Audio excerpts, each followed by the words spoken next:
Yo, what's good with you? It's Nia Queen. I just realized I didn't introduce myself in the last episode, but it's Nia Queen. Y'all know who it is. This is my thing. You know what I'm saying? But we're back for another episode, and I got some very important young men next to me. I mean, everybody know. We know Chef Beans. That's my guy. The director of the Sold Out Plays. Four for four. And he's going nationwide with 4 for 4, no Wendy's though. 4 for 4, no Wendy's though. We got Beans, and we also have Terrence Stewart, who is a therapist. He has over 10 years of experience, and he's certified in CBT for depression, anxiety, and trauma. And I actually found him through Instagram. And he's also a ASW, or associate clinical social worker, just like me. Yep. So he got a lot more experience than me, but you have experience as well too. Just the time is but I'm glad that you're here, sure. And I love the different talks that you have on your page just about different things. And before I get into the topic, I wanted to ask, how was your week? My week, it was pretty solid. I ain't gonna lie. It was pretty solid. A lot of different things I was building up from this month. Just putting some stuff together. Most definitely, been very productive. It's been good. It's been good. Yeah. Great. Are you from? From Palmdale. Yeah. Okay. I was about to say you from LA, but see, we had this conversation. But you gotta let the people know, you're from California. Yeah, absolutely. Right? Yeah. Absolutely. Okay. Absolutely. So can I ask, what made you want to get in therapy, or in that line of work? What made you want to do that? Yeah. I actually initially didn't want to do it. I ain't gonna lie. Because my introduction to therapy was, coming from a standpoint of people who were previously incarcerated and people who are in the juvenile detention centers. So it wasn't necessarily, when I saw therapy at that capacity, I didn't really want to do it, and it didn't really seem too effective. So once I started really learning what therapy actually is, and what I can actually do for with my my background in education, I was like, this is something with mental health, and specifically with therapy, is something I was like, this is something I want to get into. And especially me being a black male, there's a huge need. That was one of the biggest things, was somebody that was actually a black male, and I looked up to him. He was the one that got me to go back to school, because again, after you guys you've done your undergrad, it's kind of like, I don't want to go back to school for anything, right? Because it's already kind of exhausting. But he really pushed me to go back to school, and I'm glad he did. So ever since then, just really tapping into the mental health space. First working in schools, and then working with adults, people who are on probation, parole. But I really started just flourishing when I started noticing how mental health is just so essential, for people. Period. Amen. And mental health being an actual part of our healthcare. You know what I mean? It's not just this taboo thing. It's actually a real thing. So that's kind of how I saw the need, but also just with my credentials and stuff, I find myself just kind of falling into it. Right. And that representation, it really makes a difference with the young black kids. I work with kids, but it's their whole attitude changes when they know that I'm their therapist. They feel I can be real with you. Right. They'll even tell me I had this other lady before, but she didn't really understand. She thought my mom was beating me, when really my mom just say, because we're black, we know, I'm gonna hurt you, boy. They're not really gonna hurt you for real. Well, sometimes maybe, but we know it's just an empty threat. Right. We know it's an empty threat. So it's just that cultural knowledge is important to have, because you can't approach everybody the same. Right. And that's why your cards are so important, which we're going to talk about, because it's showing representation of what we actually look like. There's a lot of books that we came up in that we never saw nobody that looked like us. Right. So we didn't necessarily connect to it. Right. Yeah. And we also associated therapy with white people growing up. Only white people go to therapy. Black people don't do that. White people, or is something wrong with you, just pray about it. Just go to church. I think that's what I heard the most, like, coming up, because we spoke about a little bit earlier how sometimes as a black man I was taught to respond to things physically, fight it out or whatever like that, as opposed to this is actually how I feel.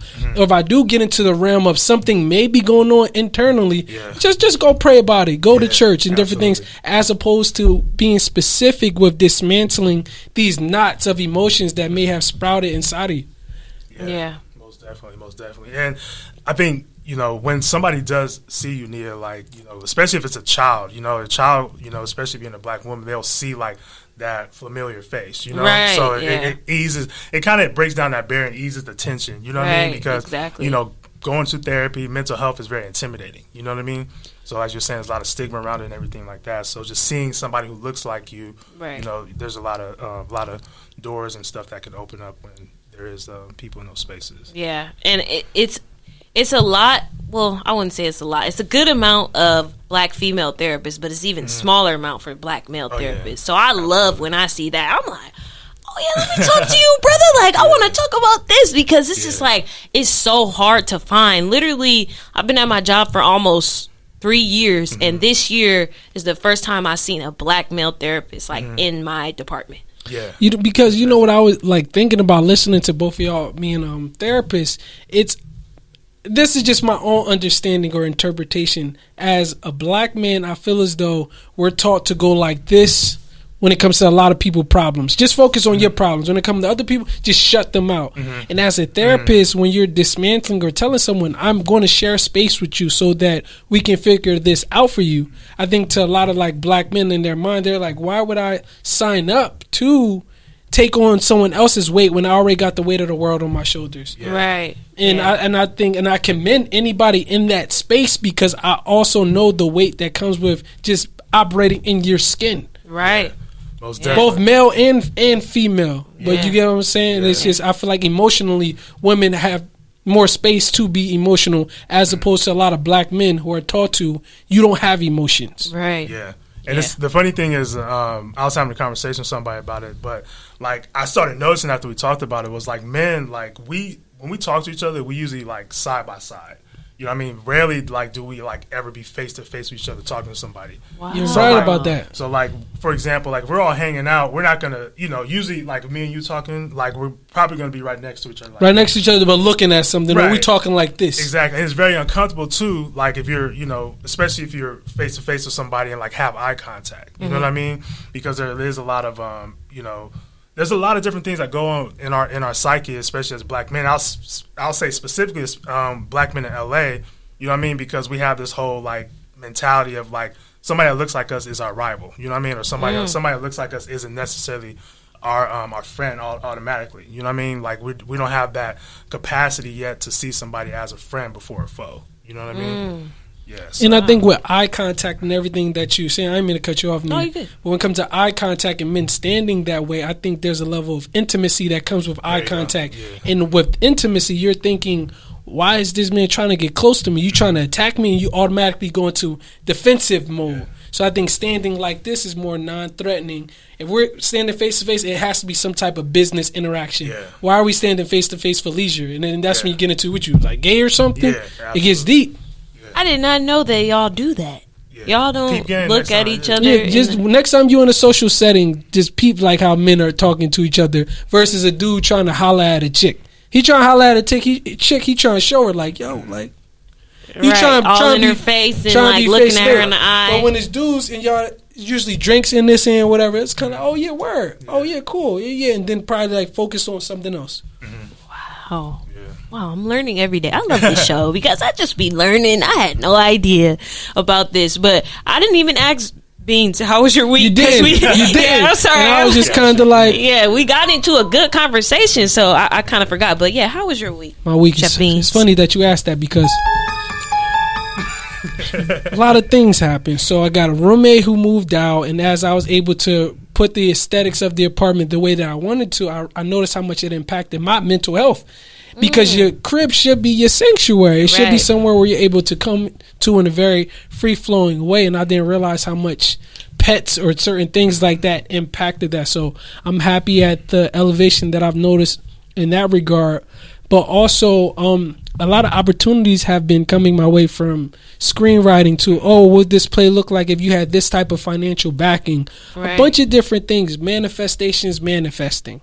So it's been interesting, but at the same time, I'm not surprised because I've been putting the work in. Mm-hmm. And it's like, this is a result of the work that I put in that a lot of people didn't actually see. Regardless to them catching on now, it's like, no, like, I'm no stranger to these things that's about to happen because they already existed in my mind. Right. Y'all just starting to see them, but all these things already existed in my mind years ago. So, welcome to the party. Well, I'm glad. I'm proud of you as well. Likewise. The play was amazing. And just the cast, like each cast members had their own unique little flair, and I appreciated how they brought that into their monologue. It's like they made it their own. Like yes. it made me believe, like, oh, these people are really going through this. Yes. Like I didn't think that these were actors. I thought these were people just telling their life story. And, you know, I'm happy that you brought that up because I know this is going to be a great segue to what we're talking about. When it comes to transparency and people operating these different monologues, it is people getting to know themselves and their truth and what that could look like in a very transparent way, because we all usually introduce strangers as a whole. Like, we don't really know ourselves, but maybe if you have something that I can relate to, we'll operate off of that relatability, as opposed to us putting all our baggage on the table. But there are thoughts that people have that they don't share with anyone. There's a lot of different things. They don't know how much that plaque is building up that sometimes leads to people's demise. So me, with transparency, if I can create something that helps people take steps closer to really getting to know themselves, so that can put them more at peace, but also communicate that, then that's the therapy and healing that comes with that. But there's a lot of people who sometimes we don't catch in time because they don't catch themselves in time. Yeah. Wow, that's a great segue to the topic that we're talking about today. And I think it was sparked by something that I saw on Instagram, that the rates of suicide were rising amongst black men. And when I did more research into it, it was saying that the suicide death rate amongst black youth is increasing as well. And more than any other ethnic or racial group, that was like, it kind of broke my heart a little bit, because I'm thinking, like, why are our babies like doing this? Like, what's going on? Like, what do we need to do to help them? And one of the statistics I got, and it said black youth under 13 years old are twice as likely to die by suicide compared to their white peers.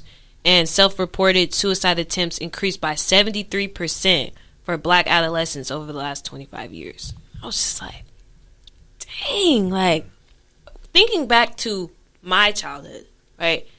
I think I kind of knew what suicide was, but I didn't really see it as an option for me. You know, right. It was never like, oh, if I feel this way, I'm going to kill myself. Like, that never really crossed my head ever. And I mean, maybe because I wasn't depressed or in that type of state. But even if I was depressed, that wasn't something that I guess was in my face. So I never really thought about it. I wanted to ask you guys, like, how did you guys even know or find out what suicide was? Yeah, I think for me, suicide was just one of those things that you don't do, just based on like how I grew up as in a Christian household. I always kind of pondered over. I had a friend, like I think I was around like 4 or 5 years old, and he had shot himself. And it was crazy because I was like the first thing I've actually even noticed about, like, you know, somebody dying that was close to me, a funeral, what that looked like, and everything. So that was just like, I remember just that being a segue into just a whole bunch of different things. But I always kind of pondered, like, you know, like, was he playing with a gun and he shot himself, or did he kill himself, or like what's happened? The story behind that, because nobody really knows. So that was kind of like my introduction. So when I thought about somebody killing themselves, I always thought about him, and like, you know, him shooting himself in the head. That was just kind of just the whole graphic. And again, I wasn't there to witness it, but every time like I think about it, I just think about myself in the front yard, and then just this whole bang in front of his house. And I don't know how I made that story up in my head, but that's kind of like how I'm like, over the years, I kind of how you processed it. How I processed it, because I remember a bunch of different things, but I just remember just a whole big pop in front of my yard. But that was kind of like my introduction to like what suicide is, and then afterwards it was like, okay, you know, growing up in a Christian household, it was like, you know, don't kill yourself, because if you kill yourself, you're gonna go to hell. You know what I mean? So like that was always a thing, and like anytime we heard about somebody killing themselves or suicide, the automatic thought for us growing up was like, you know, that person went to hell. You know what I mean? So right. that was kind of what my introduction to suicide was. My introduction to suicide, I feel like I've always been like a artsy storytelling type kid. So on one introduction, it was through movies, and it was always labeled as that's white people shit. Like there was a lot of things that was just put into therapy, white people shit, is something wrong with you, suicide, white people shit. That's what the conversation was.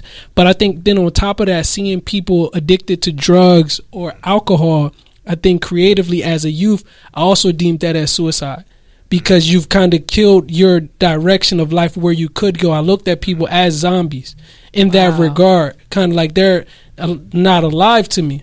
So I think like artistically, that's just where my brain went. But I guess in the realistic or in the reality, I always deemed stuff like that as white people shit. How white people put raisins in their potato salad or whatever people say. Yeah, there were so many different things that I was taught to just put in this big barrel of white people shit. But us, no, we're strong, we're figured out. We see the people around us figuring out. So regardless to the weight that you may feel on you, even if that is depression, even if that is I don't know which direction to go, you're taught to figure it out. You'll find ways to figure it out. If you don't figure it out, pray about it.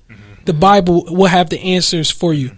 That was the stories that revolved around these thoughts that I wasn't necessarily taught to express. Just had to figure it out.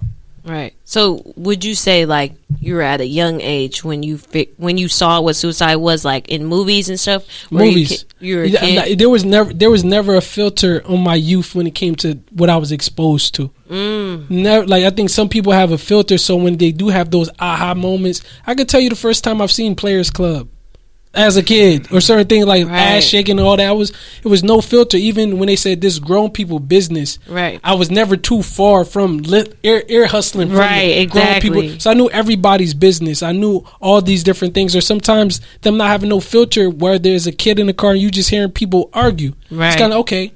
This is my reality regardless of my age. But like I said, seeing certain movies of people doing things that lead to their demise, it was usually that's white people shit, or that's just what white people shit, or something crazy has happened, like the Temptation movie.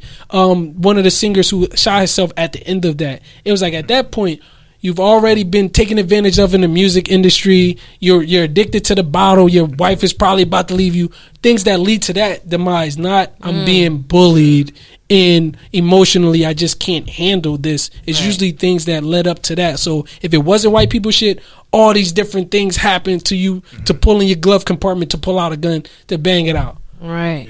Yeah. I can relate to what you're saying as well too, because a lot of times suicide attempts always doesn't have to be, or doesn't always look like, you know, you're automatically trying to kill yourself, like you're trying to end yourself on a specific day, a certain time, you know, when you plan it out. Sometimes it's self-destructive behavior, right? So it can look like, okay, I'm not going to care about my health. Like whatever happens. You know what I mean? So you talk about like the drinking, you talk about like, you know, overeating and stuff like that, or just not really caring about yourself, you know, the self-harming, or, you know, those self-destruct behaviors, like whatever it is. It doesn't have to be, you know, when I think about just suicide ideations, it's not, for me, I always just think about, it's not, you know, okay, I'm going to get a gun, I'm going to hang myself or anything like that. It can look like I'm just going to slowly deteriorate. Right. You know what I mean? So it doesn't always have to be as we kind of see what it is. Like abrupt, like boom, it's about to happen now. Right. Yeah. And that's, I feel like that's the difference. Like in the black community, we see, you know, a drug addict or an alcoholic, and you know, some people might be like, oh, they lost, you know, they a lost cause, it's no hope. But nobody's thinking like, dang, maybe they're depressed, maybe they're dealing with some trauma, maybe therapists, we think about that, but the general population is thinking like, oh, he's a bum, like he's on the corner drinking beer or drinking whatever, like I'm not gonna give him no money. But me, I'm thinking like, dang, what were the things that led up to this self-destructive behavior. And a lot of times we need to look out for those signs of those self-destructive behavior, because we could help people if we're able to recognize the signs. But to another point, Beans, you said I didn't have a filter growing up on what I was exposed to, and we have two completely different childhood experiences, because my childhood, everything was restricted. Like, I couldn't watch rated R movies. My dad had locks on the internet, on the TV, like everything. It was like he had to monitor everything that I was exposed to. And I always would tell him when I got older, I'm like, Dad, you were too strict. You were too this. But then now I'm looking today, I'm like, my dad might have been on to something. Because it impacts your youth. I read some article where someone was talking about how we sometimes scrutinize people who had healthy upbringings. Healthy upbringings as far as I wasn't supposed to watch this, I had to be in by this time, to the people that I was able to do whatever I want. I started drinking at this age, all these different things. So I think that's something I'm working on as well, because sometimes I would create some type of banter as far as, I was watching this at that age. But it's like, was it the healthiest thing for a 6-year-old or 7-year-old to be watching Players Club, watching Ebony get raped, or all these different things that was in there? Like, was that the healthiest? Certain conversations that I just wasn't filtered from. And back to what we were talking about earlier, as far as adulthood, it can be more about the things that we have to decide to unlearn, or what we choose to implement when it's time to us to transition into motherhood or fatherhood, overall parenthood. There's things like that I think about. But as far as that filter, it wasn't there, or I just found ways to hurdle the potential filters. But at that point, I was already a monster.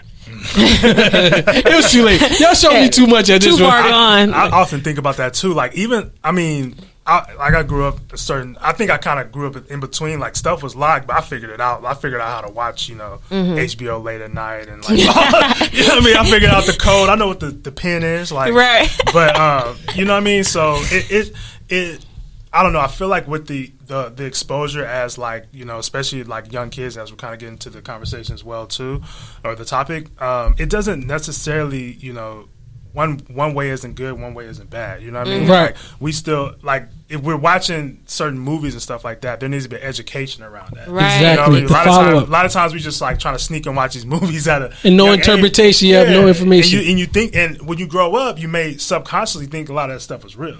Right. You know what I mean? Or that's how life is going to be. But you need context. You need education behind it.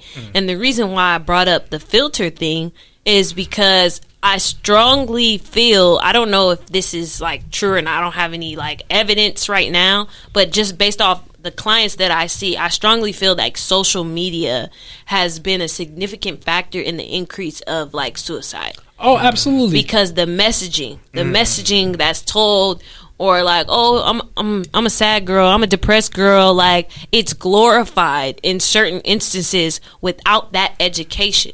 So it's like you're getting exposed to these things at a young age. Like, I remember my 3-year-old cousin looked at me, put my code in my phone one time and did it himself. Like, when I wasn't looking, he grabbed my phone, put the code in, went on YouTube, blah blah blah. Like, these kids know how to operate technology like way better than I could ever do, So think about, by the time they're our age, they're gonna be doing whatever. But I'm saying all that to say is, like, if you're not monitoring or filtering what these kids are seeing, they're gonna think, oh, this is the answer.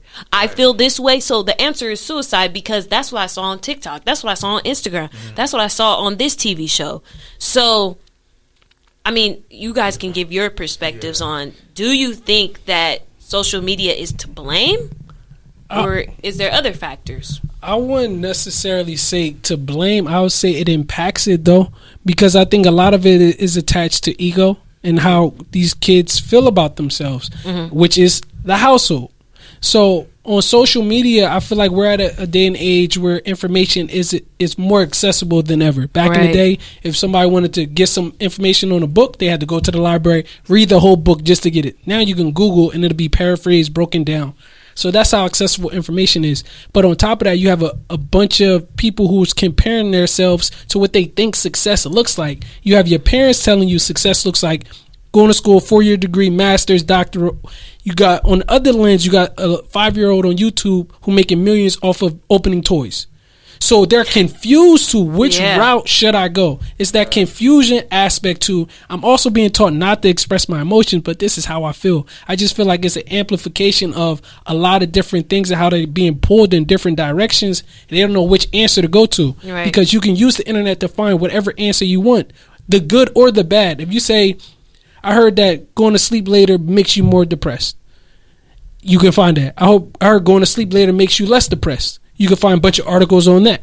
So it's more so what information. It's like too much information. Too much information, and whatever your headspace is, it'll give you exactly what you're looking for. We're not even going to get into WebMD, how that freaking makes you feel like a paper cut means your finger's going to fall off. Yeah. So it's so much information. So for them, their answer to a lot of it is maybe it'll be better if I was here. I haven't found ways to responding to this in a healthy way. And the relationship that has been developed in my household makes me feel like, okay, I have to answer this my own way. Right. In short. Most definitely. Yeah, I 100% agree with you. In addition to that, like, just the exposure, you know what I mean? Like, the exposure to so many different things, like, you know, us being in the information age and just having access at the palm of our hands to anything. Yes. Literally anything, not something, everything and anything. You know what I mean? Yeah. So when we're talking about, like, the increase of suicide rates, like, as Chef Beans was saying, like, it's not always like you're in your own world. You have so many different worlds that you're exposed to. And what you start doing is you start comparing yourself. Yes. Right? And we have this term called imposter syndrome, you know what I mean? Which is when you look at somebody else and you judge what you're going through based on them. You know what I mean? And there's not really any context of, like, you don't even probably know what that person's even going through. Right. You know what I mean? Exactly. Like, I know for me, I just, even my social media, I ain't gonna lie, I just post the highlights. Just like anybody else. I'm not posting, like, the downfall. Right. You know what I mean? I might give you guys, like, a little insight on certain things, but I'm not posting everything to be like, okay, this is so, like, my life is so glorious. You know what I mean? But at the same time, this is, like, the age and the trend we're in. Yes. You know what I mean? Like, everybody's not posting what it took to get to that point. Right. You know what I mean? Everybody's not posting the work that has to be done. Right. You know what I mean? People are posting the end product. Right. So how we internalize that is we see somebody in our own, we could be on our couch or on our bed, wherever it's at, look at our phone, see somebody doing something, and legit be like, man, I should be doing that. Right. You know what I mean? And not knowing the whole context. What it took to get there. Yeah, the whole context behind that. Right. You know what I mean? So that's where we get imposter syndrome. That's where we seek in. And this is where we get the other perspective of I'm not good enough. This is where we get the thought of, you know, there's maybe somebody that is better than me. I'm worthless. You know what I mean? All these different things these are stories that we make up in our head. Right. You know what I mean? Just as we may make positive stories in our head, but automatically it's easier to make those negative stories up, right? Because there's so much information around us to the point where we have to, like, legit have our own filter on certain things, right? And have to understand, like, everything on social media isn't real. Right. You know what I mean? Anybody can say anything about anything. Yeah, You know literally. what I mean? And we can be receptive to it or not. You know what I mean? You can kind of pick and choose what you gravitate towards. But, you know, if you see somebody posting, you know, I'm gonna use the stock market as if you see somebody posting their Robinhood, their you know, this is I think a perfect example. People posting their Robinhood and you say, oh, they made $1,000 in a day. It's like, nah, I want to see what you was making the long term, like ever since how much you had since the time you had that account. Right. You know what I mean? It's not just about, okay, I made $1,000 in a day. Let me see what your long term is. Right. A lot of people's not going to post their long term because they probably made $1,000. But they lost freaking 10,000 so far. Negative 10,000 overall in their life. Yeah. You know what I mean? So it's not, that's one thing with social media. You got to have that filter. You have to, and especially with kids now. Like, kids don't know that context. Like, we're able to do that because we're older and well, I would say MySpace was out when I was like around 8th grade or so or something like that. But I wasn't on it. It wasn't at the tip of my fingers. Right. You know? So now that I'm laptop. Right. Now that I'm older, right, I'm able to understand, like, okay, not everything on social media is real. But think about somebody who's 10 or somebody who's 13. Very impressionable. That never lived a life without social media. Yeah. And that's all that they see. Like, that's going to increase, whether that's anxiety, anxiety or depression. It's going to make them feel worse about themselves and make them feel like, well, why am I not doing that? So I think, I mean, I wouldn't say it's the only cause, but I definitely feel like it is a major factor in the increase in just depression. And, you know, depression leads to the suicidal thoughts or the suicidal attempts. But man, it breaks my heart. I mean, it really breaks my heart to see these kids think that just them being themselves is not enough. Yeah, I think that's with the kids, adults, anybody, like, even in social media, again, like, there's so many different flashes of different things. Like, we have reels, you know what I mean? Like, somebody can post anything, and it's just so many. You can go through, you probably go through like 100 reels in like 15 minutes. You know what I mean? If you're just scrolling. Yeah. And, like, think about how much information is embedded in those 100 reels in those 15 minutes. Yeah. And how you're going to feel about yourself after you watch it. And you know what else I was thinking about too? I think when it comes to joy and happiness, that feeling is unfamiliar to a lot of people. And the familiarity that they've gotten from depression or low vibrational thoughts, whatever you want to have it, when anything opposite of that happens, they kind of shun it away. Like, I'm not supposed to be feeling this way, and they kind of go into that pit of misery that they've been forced to operate in.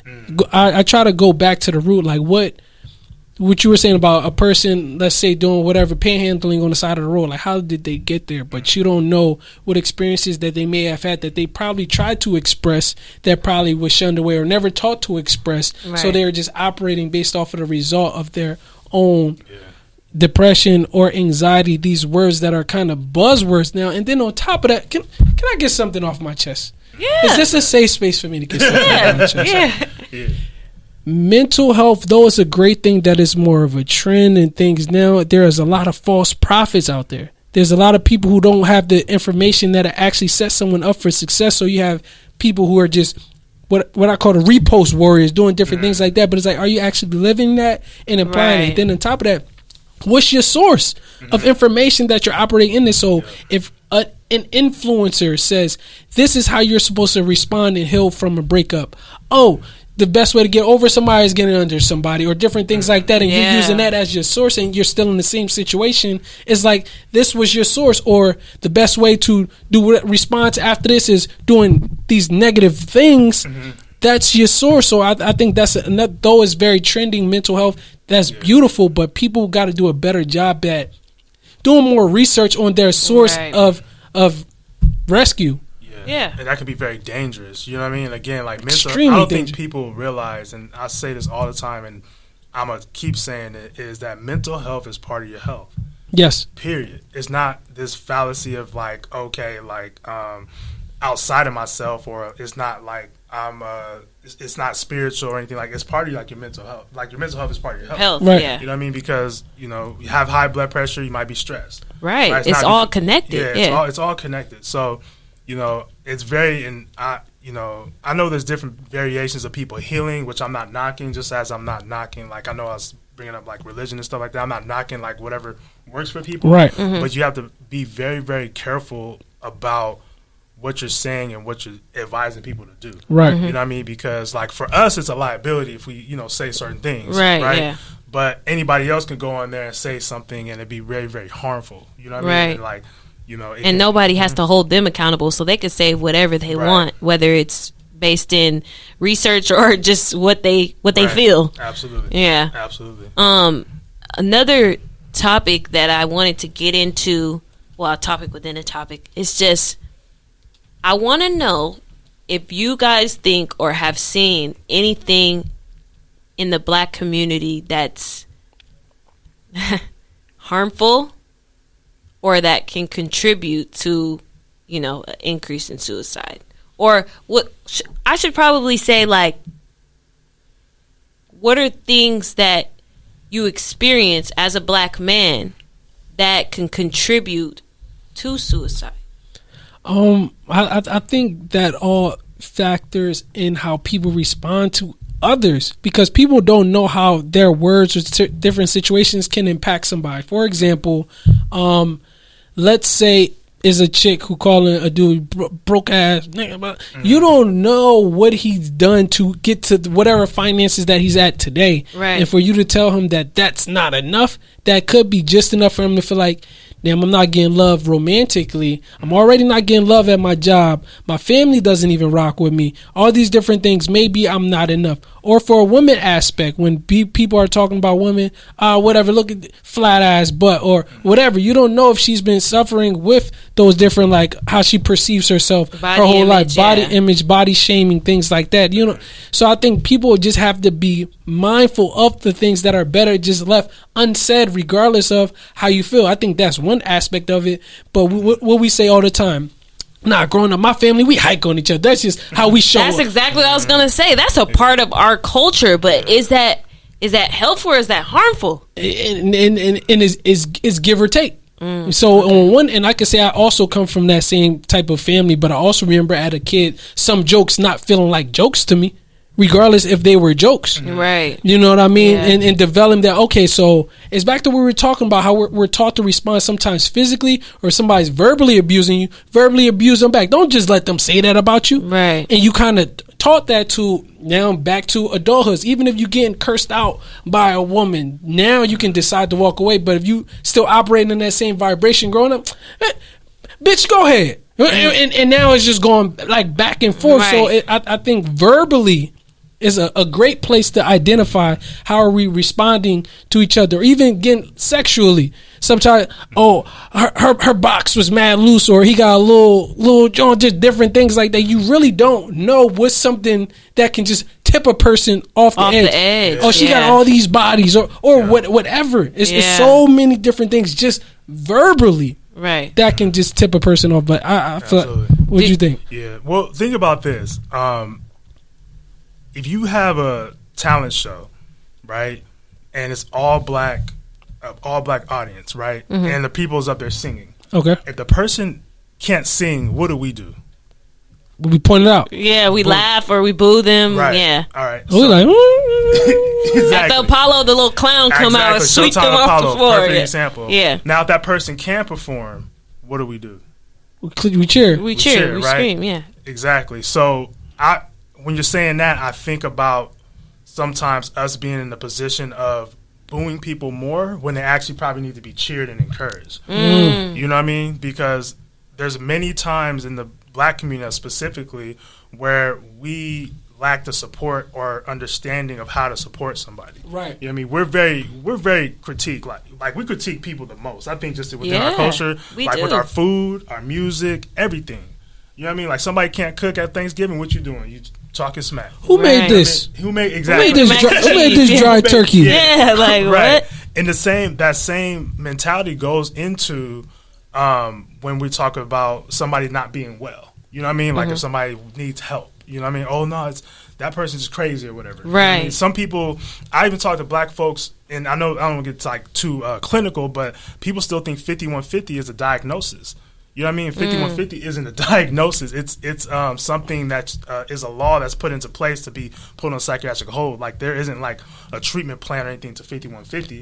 What is 5150? 5150 is it's a code for a hold. So like if you're feeling like harming yourself, others, suicidal, then you're placed on the 5150 hold. Okay. So that's the hold that's initiated to for somebody to be hospitalized for at least 72 hours. Okay. So, like, if somebody is feeling, I know it's kind of segues into we're talking about suicidal ideations, that's kind of like the intervention. That's like the intervention. Okay, you need some help. You need to get stabilized. So you go into a hospital for 72 hours. So it's not like a diagnosis like PTSD, anxiety, anything like that. But, I was saying that in the context of like we still don't understand like what mental health is. Right. So like we're so quick to judge and critique it. Right. You know what I mean? Which is kind of ironic in my opinion. Yeah. I would say what I experienced like just working with black families is just the minimizing everything. And I'm just like, are y'all for real? Like let's be real. It's children out here wanting to die today.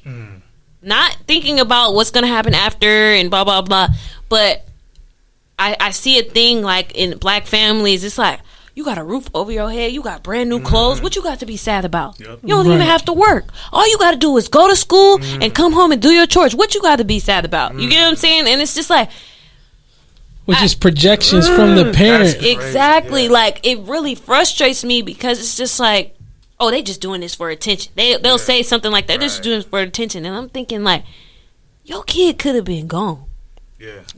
Still can. Right. Still can be gone. Like, what is it going to take for you to wake up? Like, this is serious.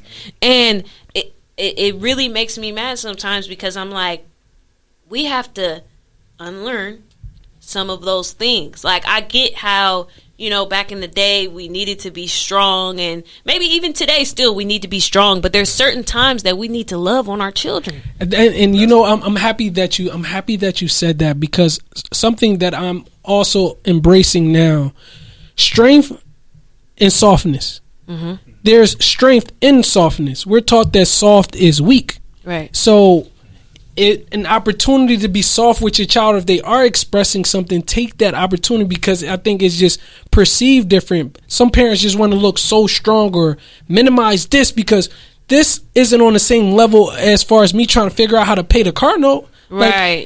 They minimize. Right. Yeah, just like it's that. Like instantly like minimize it. But I think as parents, people have to do a better job at identifying when something should 100% be present, as opposed to, I don't think anything should be dismissed. Let me just lead with that, because I feel like everything's connected. Acting out in school is a representation of probably not getting attention at home. Right. So like just like identifying all of that. But yeah, it's interesting. It's interesting, but also like sad that we're at a place where certain things just aren't taken serious. Right. And I think that's what's impacting these numbers. Yeah. And I mean, honestly, like, as you're talking, I'm kind of thinking as well too, like, it's really hard to like blame anybody for like suicide, right? Right. I know, like, even just being a black parent, and just think about the black family in America, specifically, like, we don't have that structure. You know what I mean? Like, our family structure has already been broken. And that could just come from like generations of like, slavery. Yeah, absolutely. Dismantling of the black home. But I think when we know better, we'll do better. You know what I mean? I just think right now we're in a space right now where, a lot of black families are just trying to survive, right? So the thought is like, your feelings don't pay the bills. You know what I mean? Like, you have stuff, you have these things in front of you. So like, why are you complaining? So like, from the standpoint of the parent, that can be the thought, right? But if we talking about like, you actually loving your child, you know what I mean? You actually wanting better for your child, then this is where we have to have a conversation as a parent of what would you like your son, daughter to be? You know what I mean? Like, what type of lifestyle do you want them to have? Do you want them to be a person who always feel like they need to shut themselves out? You know what I mean? Or are you going to model that it's okay for them to talk? Right. You know what I mean? Because a lot of, when we talk about even going to therapy, I would say 95% of the time, there's some stem of some childhood something. Right. Some childhood trauma, not being able to communicate. So a lot of the times as adults, when we get older, we don't know how to communicate our feelings or our emotions because, in the household, we wasn't taught how to do that. Right. You know what I mean? So like even just talking about going to therapy or mental health, sometimes we don't even know how to do that because we weren't even taught it's actually an issue. Right. You know what I mean? So with that being said, I would say like we have to really be thoughtful and mindful about like how we're parenting. You know what I mean? Right. Because we're in a very vulnerable situation because we have so many different. I know we'll talk about risk factors a little bit later, but there's so many different risk factors in the black family where we can't put ourselves in the position of empowerment if we don't deal with these risk factors as well too. And on top of that, I just want to say briefly, parents got to understand that it's okay to not have all the answers. Absolutely. Like, it's okay to reach out for other resources, even if that is therapy. Mm-hmm. And to also not put an embarrassing cloud over therapy. Mm-hmm. Because that's what happens. A lot of people are embarrassed to say that I'm even in therapy. Yeah. That I need help that's outside of these people that I know is going to be biased. Yeah. I need a neutral source to help me untangle these things that's going on inside of me. Right. And I was in a meeting and I work with people of all different ages, right? So I see things a little bit differently than some of my coworkers. And I have a coworker who, I love her, but she's a little bit older, and her thought process is a little bit, So I was talking to her about a case or whatever, and explaining like, oh, I'm gonna try to help the family, be more receptive to his feelings. And she was like, no, you don't need to do that. They ain't gonna change. You need to just tell that baby to cope with whatever's going on, blah, blah, blah. He's like, the world is tough, so we gotta be tough on our kids, blah, blah, blah. And I'm like, why?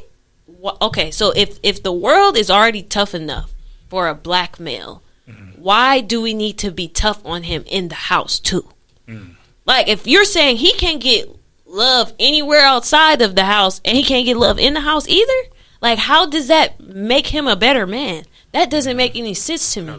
So, I mean, that way of thinking, it's just like, I could never really get behind. Like, I get the tradition, I get that, yes, it is hard out here, for black men, but I would think that means let's love on them more while they're in the home, so that, it's a balance. Because if I'm getting called nigga at school by the white boy, and your lips is ashy, or you too dark, or whatever, and then I get home and my mom's like, you ashy, you not doing well in school, what's wrong with you, blah blah blah, that's like double, like it's times two. So that's gonna be put a black child in a position where, like, I don't like myself, I'm not good enough. And then that's how those suicidal ideations start to come about, because it's like, it's not, oh, one bad thing happens, then I want to commit suicide. It's what's it? Not like an avalanche, but like it kind of, I'm thinking like a snowball effect, like a snowball effect of things that happen, and then they get to the breaking point where they're just like, I don't want to deal with this anymore, so suicide is the answer, So, what do you guys think about that? Do you feel like you guys experienced that, like that tough love type thing, or did you have the opposite experience where, my parents were more loving? What I will say, this is what I would say. I was blessed enough to have confidence amplified in me at a very young age, to the point where my brain never even went there. I was always taught that you're very special, you got great things destined for you, type of thing like that. So I think everything I did was always a reflection of that, even in my lowest moments. I'll even take it a step further. I had suicidal thoughts, literally like passing thoughts, once in my life, and I think that came from a crossroad of feeling like, am I even doing this thing called life right? Because I thought I was supposed to go this route. It doesn't seem like things are moving. No one really understands what I'm going on. So I think the thought literally passed my mind of, what would life be like if I wasn't here, type thing. Not necessarily taking an action on how I can do it, just more so my brain one time went to, I wonder what life would be like. Would anybody be impacted by it? I think it was like something like that. But during my youth, I was always just taught, keep going, things like that. But I think people got to understand that adulthood is hard as hell. Right. Adulthood there's no pamphlet. People can write books about it, but there's no sure way of this is how you do it. We're always responding to different things, and based off our experience and the things that we learn, we decide how we want to respond to certain different things like that. But that's my experience with suicidal thoughts / the youthful aspect of it. I'm super grateful for the people who always told me, nah, you're brilliant, you're a genius, you got a bright future ahead of you, because that impacted how I feel. There's a lot of people who don't have that, who didn't get that. That's true. A lot of people don't have that. Yeah, most definitely. I kind of had a fine balance. I would say there was most definitely tough love. I most definitely got whoops pretty frequently. Pretty frequently. But I feel like even, going back to the point you were saying with, like, raising, like, even just black men, I think sometimes in a household, and you're talking about, like, being hard in the home, because life's going to be hard on you as well, too. And as you're saying that, I was thinking, I was like, we raise our black men as, like, athletes. You know what I mean? And what I mean by that is, like, you have practice is supposed to be harder than the game. Right? So you practice, you condition, you lift weights, you do all these different things to prepare yourself for the game. You know what I mean? So you can win in the game. But, that's actually, when you're talking about raising a child, like, you can't do that. You know what I mean? You have to show grace. You have to show love. You have to show affection. You have to show that you want that person to be the best person they can without having them, put themselves in the position of feeling exhausted afterwards. You know what I mean? But even with my own thoughts about suicide, I remember, like, I think the first time I ever thought about it was after a whooping, and it wasn't like a joke where it's like, oh man, I wish I was dead. It was like, bro, I'm about to get my dad's 9mm Ruger. I'm about to kill him, and I'm about to kill myself. You know what I mean? That was the first thought. Like, I was like, man, this is just so stupid. Like, I remember just like, just too much. It was just way, way too much. And I know some people like get whoopings, but we was getting beat. You know what I mean? Like, it was like extreme. So it was to the point where, and it was luckily I could not.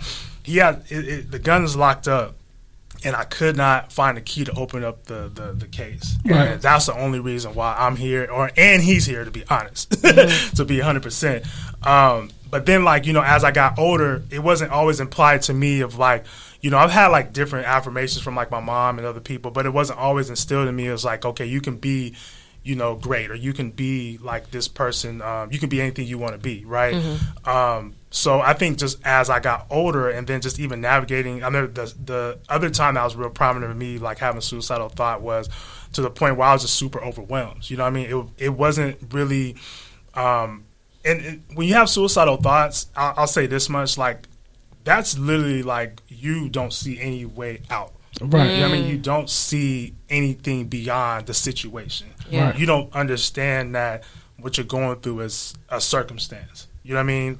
So those thoughts are there. Those thoughts are not there, are not present. So when you're having, when I was having suicidal thoughts, it was literally like, I don't see how the hell I'm going to get out of this situation. I don't see how these things can actually get better.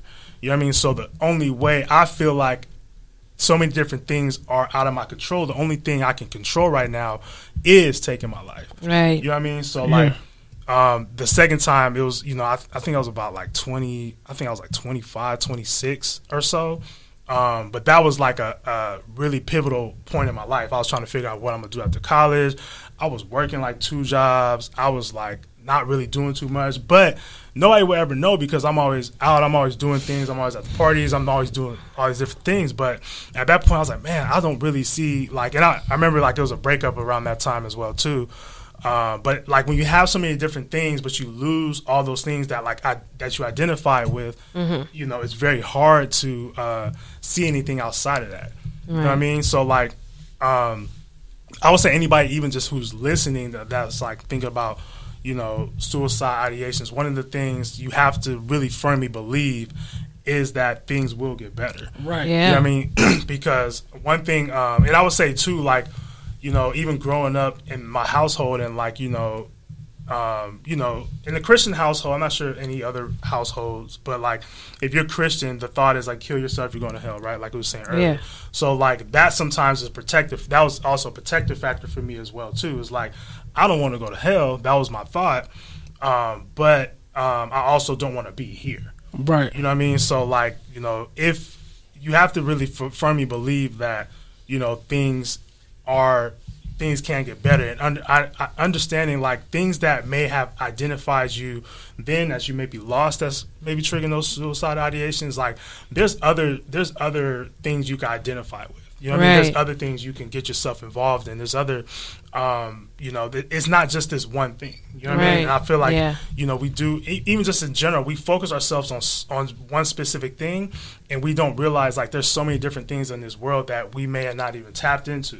Right. But when we lose that one thing, especially I would say as men, like, even our jobs and what we do, that's how we identify with who we are. When like we lose success or anything like that. Exactly. Yeah. Success, money. When we lose those things, success, money, your income, what you do for a living, your status, then you don't really, typically men, we don't have anything else to identify with. That's the initial thought. But there's so many different things that we can tap into. Like, we could tap into our own self. You know what I mean? Like, things don't, and if things shouldn't be so tangible to the point where, this is one thing I had to learn, is things shouldn't be so tangible to the point where, if I lose it, then I'm gonna lose myself. So, so think about that. Like us, like our egos are attached to these tangible things. But you know what I mean? We all figuring it out. Yeah. Yeah. Definitely. I wanted to shout out my dad, because my dad did try to talk to me about emotion. He wasn't like super tough on me. I think once I got a little older and he saw how things were affecting me, he started being like, before he whooped me, we would have a conversation, you know, or after he whooped me, we would have a conversation. He'd be like, Neil, why did you do this? And what happened? And how are you feeling? So I'm going to give him a little hand clap for that, you know. He was trying, which he didn't grow up like that, though. He didn't grow up like that. And his father had passed away like right when he went to college, so he didn't really know how to navigate fatherhood. He was just like going, you know, learning as he goes. But I don't want to just focus on parenting, because it, like you said, it's not just the parents' fault that these kids are committing suicide. And I know that a lot of parents even deal with the guilt of that. If they have a child that has committed suicide or attempted, like they feel like, oh, it's my responsibility to save them and different things like that. So I wanted to ask, like, from a professional point of view, and I want to ask, you know, somebody who's not professional as well, like, what are some other risk factors that you're seeing that can contribute to suicide with Black males? Risk factors can be like financial stuff, basic needs, like if those things are taken away, racism, our social justice system can be a big trigger to Black men as well too.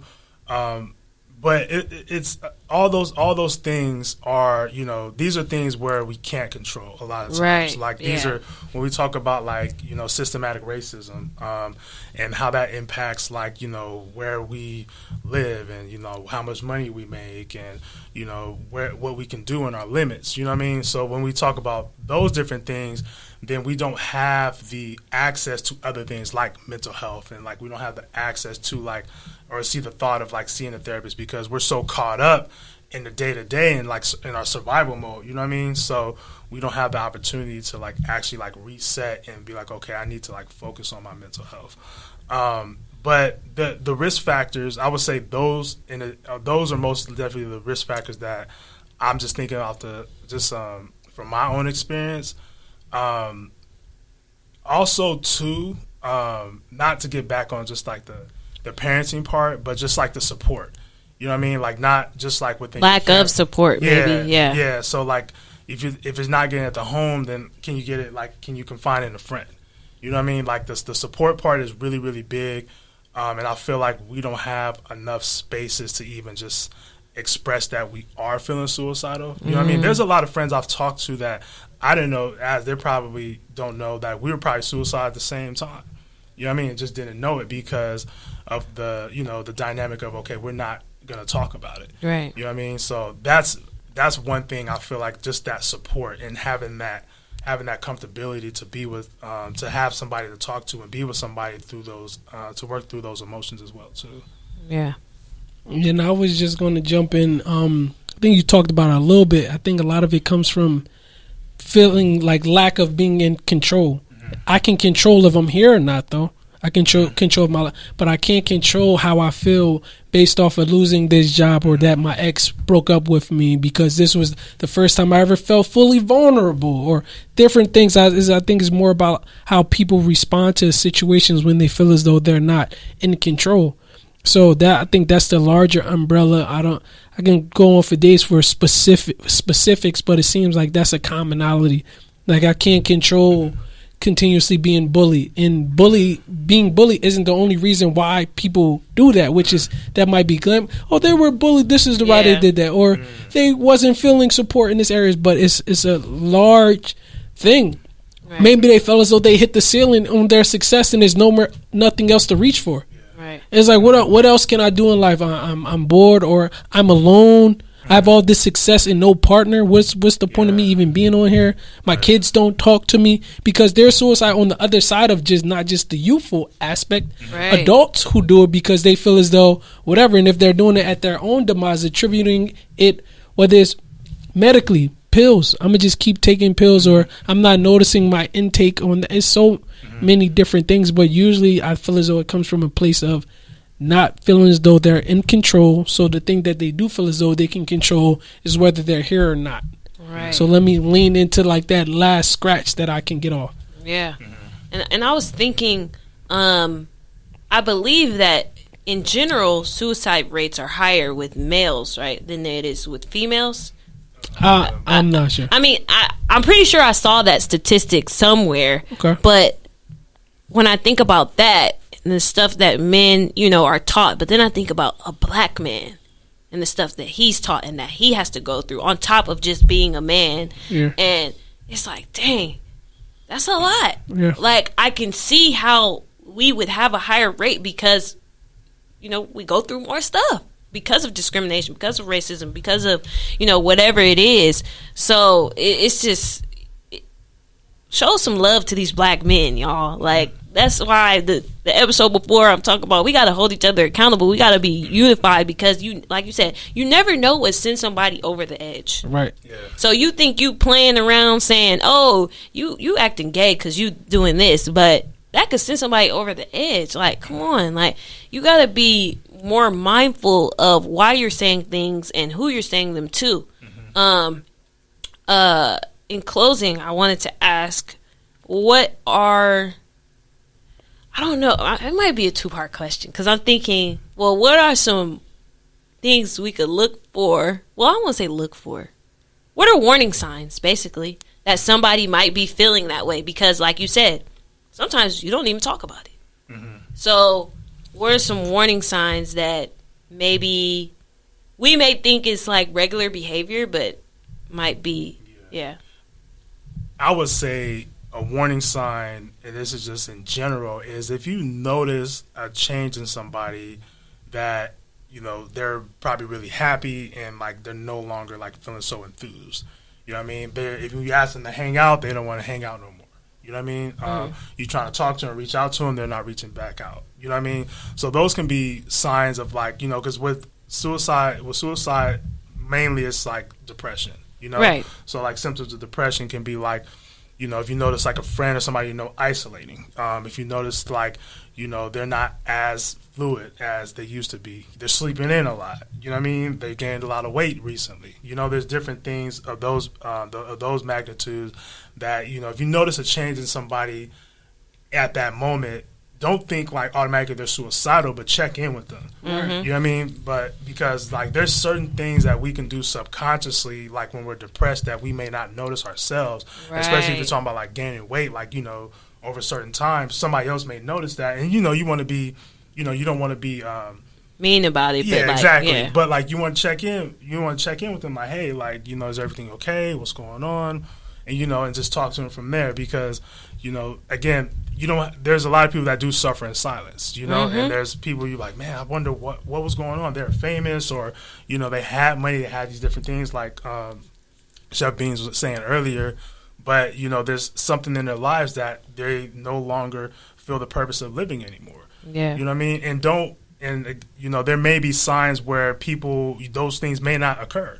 You know what I mean? You might just be like, well, what actually happened, right?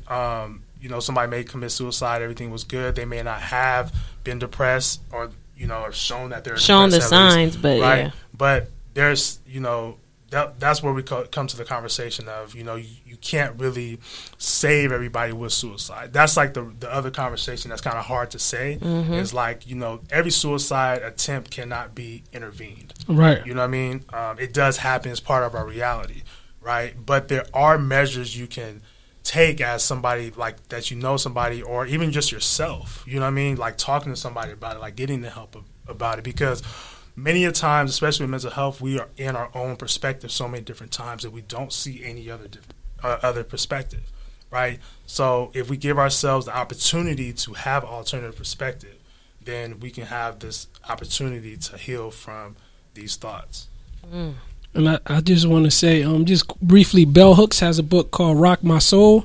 It talks about like self-esteem and how, we were introduced to like mental health as a black fan, because it wasn't really seen as like a priority at first until celebrities started doing it. People with a lot of money, and that's when they started taking it more serious. But yeah, Bell Hooks, Rock My Soul is a good joint. I might have to check that out. Definitely got to check that out. But yeah, I think the biggest thing like that Terrence was saying is like talk to somebody. If it's not your mama, if it's not your cousin, like a friend, somebody, talk to somebody. And I know that, you know, everybody's feeling weird about going to therapy or not and having this stigma attached, but it's just like, just imagine like, what would your life look like if you had this, you know, if you could manage your emotions better? What would your life look like if you put more time into taking care of yourself and, you know, paying attention to those negative thoughts and working on yourself? Like, what would your life look like? So it's not always a shameful thing to get help, because like, think about who you're going to be on the other side of that. Right. And I just, you know, I say this all the time. I encourage people, go to therapy, go to therapy, go to therapy. If you're not going to therapy, talk to somebody. Right. Because, I mean, everyone can't be saved, but we might could save some people, you know, by telling them this information. Are you currently taking clients right now, or how do you, like, because I know you see clients. I'm like, I might want to shout you out, like, if y'all looking for a therapist, Terrence here, take, you know? Yeah, no, I got a couple slots open. Okay, like, y'all need a black therapist? Sure. Here we go, here. Yeah, it's Instagram, Terrence the Therapist. Yeah, we just about to get into that in closing. Okay, I'm sorry. No, you can go ahead. You already started saying it. So, yeah, tell the people where they can find you, or if they need your services. Yeah, so the best way is Instagram. I'm on TikTok, too. Twitter, at Terrence the Therapist. That's probably the best way. Shoot me a DM. I usually, if you go through my feed, I do post like a lot of different resources on my story and then on my reels and stuff like that. So you can, you know, always just follow it and check it out. You know, some of the stuff may resonate with you as well, too, for sure. Yeah, thank you for that. And also, I am going to add in the description of this video and of the episode, like, different resources that people could go to if they are feeling suicidal. Because I know they have, like, the suicide hotline, they have the teen line, you know, maybe some emergency numbers I could add in there. But I want to put that information out there. Just in case, if you know somebody that needs it, or if you ever need it, like, it's going to be in the description of this video. I should probably say a disclaimer in the beginning, but I'll put it in the beginning that, you know, this is a sensitive subject. Not everybody is going to be able to stomach this episode. Not everybody's going to be able to watch this. It might be too close to home, or it might be triggering. So, you know, watch it at your own discretion. But we need to have these conversations because it's happening. Right. Like, it's happening whether we want it to or not. It's still happening. So we need to have these conversations, and maybe, you know, we could help somebody or help somebody feel seen. Right. But in closing, Beans, do you have anything going on or anything that you want to? I just want to tell people, like we were saying earlier, try to, resources are out there, like Nia was saying. So finding ways to mitigate those feelings that you may be feeling internally. You're not alone. I know it may be challenging when you feel as though you're not in control of certain situations, but tap into those resources, because if not your life, it can definitely save someone else's life.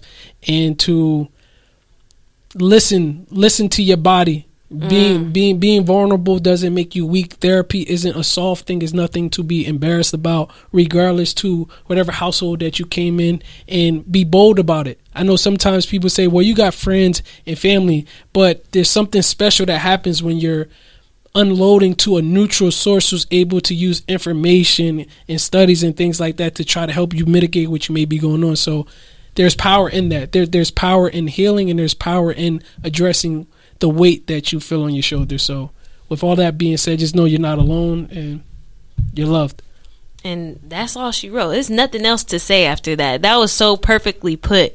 But thank you guys for tuning in to this episode. Follow us on Instagram, _what's good with you. Subscribe to our YouTube page, and also we are on TikTok. So follow us on TikTok. And this has been another episode of What's Good With You. Thank you.